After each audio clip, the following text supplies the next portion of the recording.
Hello and welcome to the Emmy Akintz podcast, where we talk things God, tech, life. I'm your host, Emmanuel, and I'm excited to have you here today. Last time, we talked about how uncertainty is a part of life and that the best way to move forward is to embrace it. Today, I want to dive deeper into this idea by sharing some lessons from a remarkable book that completely shifted my perspective. Now, here's the question this episode is set out to answer. If uncertainty is unavoidable, how can we navigate it with courage and wisdom? There was this book I read not long before releasing the last episode on embracing uncertainty, and it really spoke to me in a different way and broadened my understanding on it and ways to navigate this feeling with courage and wisdom. It's a simple fable, but its lessons are profound. It's about four characters in a maze searching for cheese, which represents the things we desire in life, like success, relationships, or security. Those characters also represent a different way people respond to change and uncertainty. As I share this, think about which character you relate to the most. First off, we have Sniff. Sniff is a type of person or mouse who notices change early. They are always paying attention to the signs and preparing for what's next. For example, in the story, Sniff could see that the cheese supply was running low and started getting ready to move on. This reminds us to stay alert and proactive. Change doesn't usually happen all at once. There are clues if we are paying attention. Next is Scurry. Scurry doesn't spend much time thinking about change. Instead, they act quickly. When the cheese is gone, Scurry doesn't sit around waiting for it to come back. They immediately head into the maze to find new opportunities. Sometimes, overthinking can hold us back. Scurry teaches us to take action even if we are not sure where the path will lead. Then there's Hem. Hem is the one who resists change. He is afraid to leave his comfort zone. So when the cheese disappears, he stays in the same spot, hoping it would come back. Unfortunately, that only leads to frustration and fear. Hem shows us what happens when we cling to the past or fear the unknown. If we don't adapt, we risk staying stuck while the world moves on. Finally, we have Haw. Haw starts off like Hem, resistant to change, but eventually he learns to embrace it. He steps out into the maze, even though he's scared, and discovers new cheese. Along the way, Haw realizes that change can lead to growth and new opportunities. Haw reminds us that it's okay to be hesitant at first, but we must take that leap of faith. It's never too late to adapt and move forward. So who do you relate to right now? Sniff, Scurry, Hem, or Haw? Are you quick to notice change like Sniff?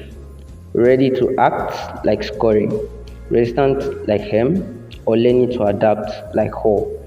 For me, I'm like Haw. Initially hesitant, but then later acts as needed. Take a moment to reflect on this and think about how you can embrace change in your life today. According to my notes, here are a few lessons to learn from this book. Lesson 1: let go of fear and adapt. There's this part in the book where Sniff and Scurry moved on when the cheese disappeared. That's the thing. They've been observing, they've been noticing that, okay, something is changing about this thing. When things change, instead of resisting, ask yourself, what's the next step I can take? The next lesson: pay attention to small changes. Do not be oblivious to what's going on. Like the signs of the dwindling cheese, Sniff and Scurry had been observing and noticing that something was changing, unlike Hem and Haw, who didn't observe or notice that something was changing with the cheese. Often, life gives us subtle hints. Are you paying attention to them? Now, the third lesson, keep moving forward. The only way for Hall to find new cheese was by leaving his comfort zone. I mean, if he had stayed there, he would have ended up like him, who didn't find any new cheese and just had to stay where he was and starve. Growth happens when you step out of the familiar and trust the process. I take that again. Growth happens when you step out of the familiar and trust the process. Now, I have some practical applications and I recommend you write them down. The first one is a question. What's the cheese in your life? Is there a change you've been resisting? I think this is something that you need to sit down and really think about. For me, one of the changes I've been resisting is there was this point where I had to start this podcast, yeah. I could have actually started it long before I actually started it. But then I had some fears and worries, you know. But over time I realized that I just had to take this step and get it over with. Another one is recognize the changes around you. Also write that down. Recognize the changes around you. Things can be changing. Let's say you are into tech, for example, you realize that, oh, this particular field you are in, something like AI is taking over depending on the field. What you do at that point is you start to look at it. Okay, what do I have to do to keep up? Do I learn a new skill? Do I have to improve faster or add something to my craft? Is it that I have to learn something that will ensure that no matter how much AI expands, it can't take me out? You look for practical ways you can handle this. It's not limited to only tech, generally in life. Take one small action towards adapting. I mean, sometimes taking that big change can be daunting, like can be so much to deal with. But then one of the ways to really go about it is start simple. If what you are going to do, let's say what you are trying to deal with is as big as a tree, try to start from the roots, go to the bottom, start there, and then eventually it begins to expand. There was this recommendation I saw somewhere. If you want to study, for example, and then you have to study for maybe 2 hours, let's say, you can say, okay, you know what, I don't feel like doing this thing, but perhaps I should try it for 2 minutes and see how it goes. And the funny thing is, more often than not, when you do it for that 2 minutes, you end up doing more than the 2 minutes you initially planned to. This is something I've experienced. I've had situations where I want to go through material and I don't feel like, and I'm like, okay, I'll go through this thing just a bit, maybe one chapter. And then eventually I find myself chapter 2, chapter 3.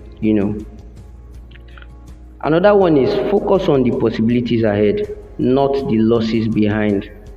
Apostle Paul told us in Philippians 3 verse 13, ESV version, he said, brothers, I do not consider that I have made it my own, but one thing I do, forgetting what lies behind and straining forward to what lies ahead.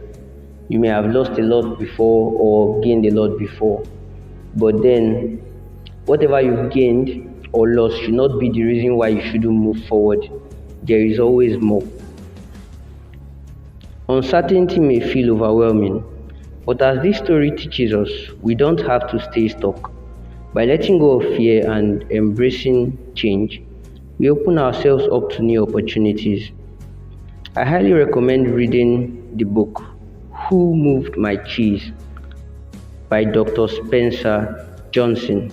It's a quick read, about an hour or so, but packed with wisdom that will help you face uncertainty with confidence.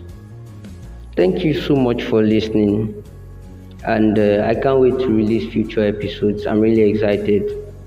And then if you have feedbacks, thoughts, you can leave them there in the comment section. I'll check it out. Perhaps I can learn more from that. Thank you, and God bless you.